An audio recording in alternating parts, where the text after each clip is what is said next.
কোথায় আছে শাহজাহান? এখন এটাই যেন কোটি কোটি টাকার প্রশ্ন হয়ে দাঁড়িয়েছে বাংলার মানুষের কাছে। এমন ছত্রছায়া, এমন কিসের জোর যার জোরে একেবারে পুলিশকে নাকানি চোবানি খাওয়াচ্ছে সে। ঘটনার এতগুলো ঘন্টা পেরিয়ে যাওয়ার পরেও নাগাল পাচ্ছে না শাহজাহান।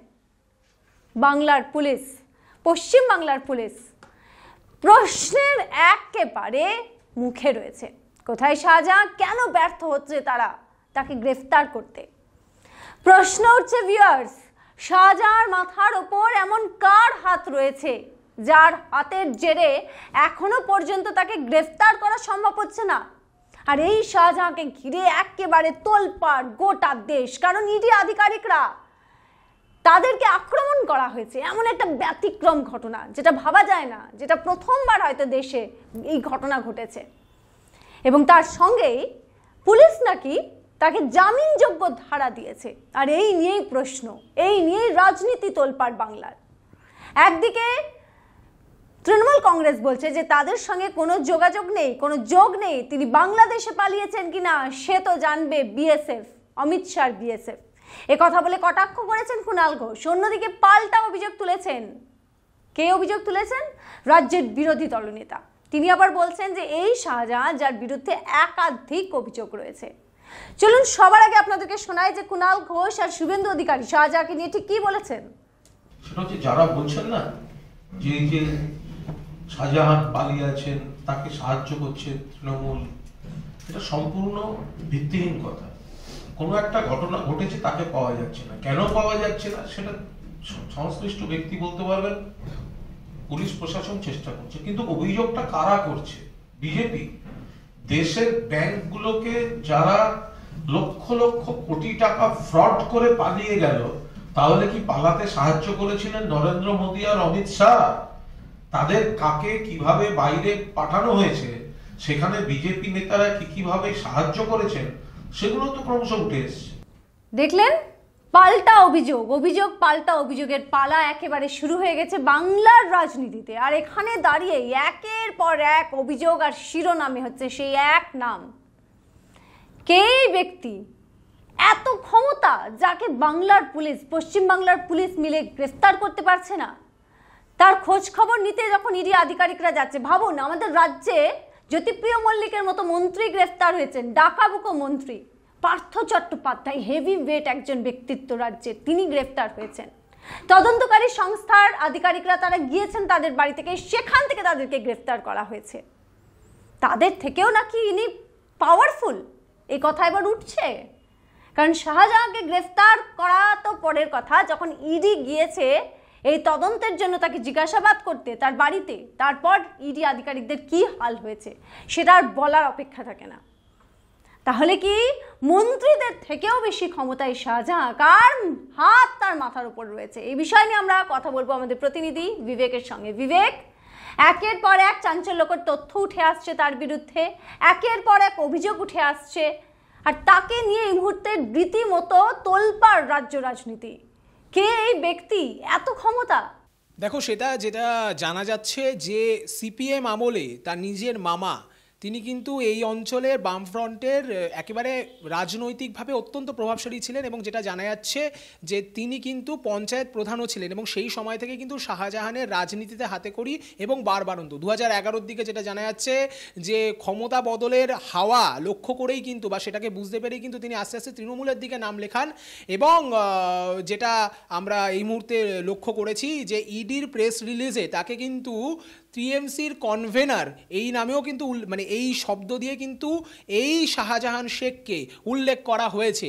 এবং এলাকায় তার যথেষ্ট যে প্রভাব, সেটার নমুনা কিন্তু আমরা যে বিক্ষোভ আমরা দেখেছি, যে জনরোষ দেখেছি জনগণের মুখে, শাহজাহান তার নামের বিভিন্ন যে জয়ধ্বনি আমরা সেদিন শুনতে পেয়েছিলাম, তাতেই কিন্তু বোঝা যাচ্ছে। অপরদিকে আজকে হাইকোর্ট প্রাঙ্গণে একটি রিট পিটিশন দাখিল করার পরে সাংবাদিকদের মুখোমুখি হয়ে রাজ্যের বিরোধী দলনেতা শুভেন্দু অধিকারী কিন্তু কিছু বিস্ফোরক অভিযোগ করেন। এই শাহজাহানের বিরুদ্ধে একাধিক গুরুতর অভিযোগ রয়েছে এমনটাই তিনি বলেন, এবং সেখানে কিন্তু পশ্চিমবঙ্গের রাজ্য পুলিশ তার বিরুদ্ধে অভিযোগের আঙুল তোলেন শুভেন্দু অধিকারী। তিনি এটাও বলেন যে এই রাজ্য পুলিশ কিন্তু বিভিন্ন ক্ষেত্রে চার্জশিট থেকে তার নামটা বাদ দিয়েছে, এবং যেটা আরও বলা হচ্ছে যে বাংলাদেশে পালিয়ে যাওয়ার যে একটা প্রসঙ্গ আসে, সেই প্রসঙ্গে কিন্তু তিনি বলেন যে বাংলাদেশের সাতক্ষীরাতে সেখানে নাকি এদের কিছু এই শাহজাহানের বেশ কিছু বেআইনি ব্যবসা রয়েছে, ফেন্সিডিল এবং চাল গম আটা এসবের চোরাই কারবারি, তিনি সেখানে চোরাই কারবারের ব্যবসার সাথেও যুক্ত এমন একটা বিস্ফোরক অভিযোগ করেন। এবং তিনি এটাও বলেন যে বাংলাদেশে এই মুহূর্তে কিন্তু যে সরকার রয়েছে বা যে সরকার নতুনভাবে নির্বাচিত হয়েছে শেখ হাসিনার সরকার, আমরা সবাই জানি তাদের সাথে দিল্লির বন্ধুত্ব অত্যন্ত গভীর, অত্যন্ত সুদৃঢ় সম্পর্ক। ফলে সেক্ষেত্রে কিন্তু আমাদের যারা কেন্দ্রীয় তদন্তকারী সংস্থা রয়েছে, যদি শেখ শাহজাহান তিনি যদি বাংলাদেশে পালিয়েও যান তাহলে কিন্তু তাকে সেখান থেকে ধরে আনতে খুব একটা অসুবিধা হবে না, এরকমও উল্লেখ তিনি করেন। অপরদিকে তিনি এটাও বলেন যে শেখ শাহজাহানের হাতে বা শেখ শাহজাহানের দ্বারা বিভিন্নভাবে নিপীড়িত দুটি পরিবারের যারা সদস্য রয়েছেন তাদের হয়ে তিনি আজকে রিট পিটিশন দাখিল করতে এসেছিলেন হাইকোর্টে, এবং তাদের যাতে কোনো রকমভাবে নিরাপত্তাজনিত কোনো অসুবিধা না হয় তার জন্য তিনি সেফ হাউসে থাকার বা সেফটি প্লেসে থাকার বন্দোবস্ত তিনি করেছেন। সব মিলিয়ে কিন্তু শুভেন্দু অধিকারীর মুখে শেখ শাহজাহান এবং তার বিভিন্ন পুরনো অভিযোগ থেকে কিন্তু এটা একদিকে বলাই যায় যে এই অঞ্চলের দুর্দণ্ড প্রতাপ নেতা হিসেবে যদি শেখ শাহজাহানকে উল্লেখ করা হয় তাহলে কিন্তু খুব একটা অত্যুক্তি করা হবে না, এমনকি ইডির প্রেস রিলিজেও কিন্তু সেটাই চোখে আঙ্গুল দিয়ে দেখিয়ে দিচ্ছে। একদম বিবেক, আরেকটা প্রশ্ন করব, যেটা বারবার বলা হচ্ছে যে ইডি আধিকারিকরা, আমরা জানি যে এটা নর্মাল প্রসেস, যখনই কোনো কেন্দ্রীয় তদন্তকারী সংস্থা কোনো এলাকায় যায় এরকম রেড করতে তখন লোকাল থানায় কিন্তু ইনফর্ম করতে হয়। ঠিক সেই মতো ইডি আধিকারিকরা তাদের প্রেস রিলিজে একেবারে বলে দিয়েছে পরিষ্কার করে যে বনগাঁ থানায় কিন্তু ইনফর্ম করা হয়েছিল। তাহলে এবার প্রশ্ন উঠছে তো পুলিশের ভূমিকা নিয়ে। দেখো শ্বেতা, এই নিয়ে কিন্তু বিতর্কের একটা সূত্রপাত প্রথম থেকে হয়েছিল। একদিকে আমরা দেখেছি শাসক দল তৃণমূল কংগ্রেস তাদের বিভিন্ন নেতা বা তাদের মুখপাত্র তারা কিন্তু অভিযোগ করেছেন যে ইডির বিরুদ্ধে সমন্বয়হীনতার অভিযোগ তারা প্রথম থেকে করেছেন। তারা বলেছেন যে লোকাল থানাকে জানিয়ে যাওয়া হয়নি, এরকম একটা অভিযোগ উঠেছে। অপরদিকে ইডির সাম্প্রতিকতম প্রেস রিলিজ, সেখানে কিন্তু ইডি পরিষ্কার করে বলছেন যে বিশেষ করে বনগাঁর ব্যাপারেও কিন্তু তারা উল্লেখ করছেন, এবং সেখানে কিন্তু পরিষ্কার বলছেন যে তারা যে পুলিশকে জানিয়ে যাওয়া হয়েছিল, পুলিশকে ইনফর্ম করে যাওয়া হয়েছিল, তা তো পুলিশের সামনেই পুলিশি নিষ্ক্রিয়তার অভিযোগ তারা তুলেছেন, পুলিশের সামনেই তাদেরকে বিভিন্নভাবে বাধার সম্মুখীন হতে হয়েছে, এমনটাও কিন্তু তারা উল্লেখ করেছেন। অপরদিকে আরেকটা তাৎপর্যপূর্ণ অভিযোগ তারা করেছেন যে ন্যাজার থানা, সন্দেশখালী সংলগ্ন ন্যাজার থানা, সেই থানাতে যে তারা যে এফআইআর করেছিলেন সেই এফআইআরের এগেনস্টে যে ধারাগুলো দেওয়া হয়েছে সেগুলো কিন্তু অনেকটা লঘু ধারা, কিছু ক্ষেত্রে সেগুলো বেইলেবল, অনেকটা লঘু ধারা দিয়েছে লোকাল থানা, এমনটাও কিন্তু সেই প্রেস রিলিজে উল্লেখ করা হচ্ছে। ফলে সব মিলিয়ে কিন্তু লোকাল থানা, লোকাল পুলিশ তাদের বিরুদ্ধে একটা অসহযোগিতার অভিযোগ কিন্তু ইডির তরফে এবার করা হচ্ছে, এবং সেটা একেবারে সরাসরি তাদের প্রেস রিলিজে অফিসিয়ালি তারা করছেন, এমনটাই কিন্তু দেখা যাচ্ছে। অপরদিকে আজকে গঙ্গাসাগরে রাজ্য পুলিশের ডিজি রাজীব কুমার, তাকে এই সংক্রান্ত বিষয়ে প্রশ্ন করা হলে তিনি একটা কথাই বলেন যে আইনের পথে চলবে। কেউ যদি কোনো অপরাধ করে থাকে, কোনো অভিযুক্ত যদি হয়ে থাকে, কেউ যদি অপরাধ করে থাকে তাহলে কিন্তু তাকে কোনোভাবেই ছাড় দেওয়া হবে না।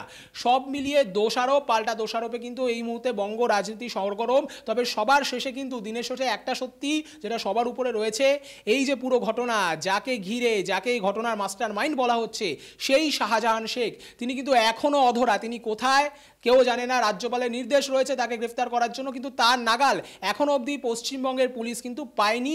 এখনো অবধি কিন্তু এটাই বাস্তব এবং ধ্রুব সত্য। একদমই, রাজ্য পুলিশকে জানিয়ে ইডি আধিকারিকরা গিয়েছিল, আর তারপরেও ভিউয়ার্স তাকে ফিরে আসতে হচ্ছে কিভাবে। আমরা সেই ছবি দেখেছি প্রত্যেকটা টিভির পর্দায় যে কি অবস্থা, ইডি আধিকারিকদেরকে হাসপাতালে পৌঁছে দিয়েছে শাহজাহান অনুগামীরা। ভাবুন, এমন অনুগামী যারা কেন্দ্রীয় তদন্তকারী সংস্থার আধিকারিকদেরকে একেবারে সোজা পৌঁছে দিচ্ছে কোথায়? হাসপাতালে। আর কি অবস্থায় সেটাও দেখেছি আমরা। কিন্তু সবথেকে বড় প্রশ্ন যে এটা কি সম্ভব যে এত ঘন্টা পেরিয়ে যাওয়ার পরেও পুলিশ প্রশাসন তার বিরুদ্ধে পদক্ষেপ নিতে পারছে না, অর্থাৎ তাকে গ্রেফতার করতে পারছে না। এই কথাটা কি সত্যি বাংলার মানুষের কাছে হজম হওয়ার মতো? এই প্রশ্ন থেকে যাচ্ছে। আপনাদের মতামত কি সেটা অবশ্যই আমাদেরকে কমেন্ট সেকশনে কমেন্ট করে জানান। আবার একটা নতুন টপিক নিয়ে আর খবরের পেছনের খবর জানার জন্য সাবস্ক্রাইব করে নিন ডিজিটাল খবরিলাল। খবর আপনাদের, নজর আমাদের। ডিজিটাল খবরিলাল, খবর আপনাদের, নজর আমাদের।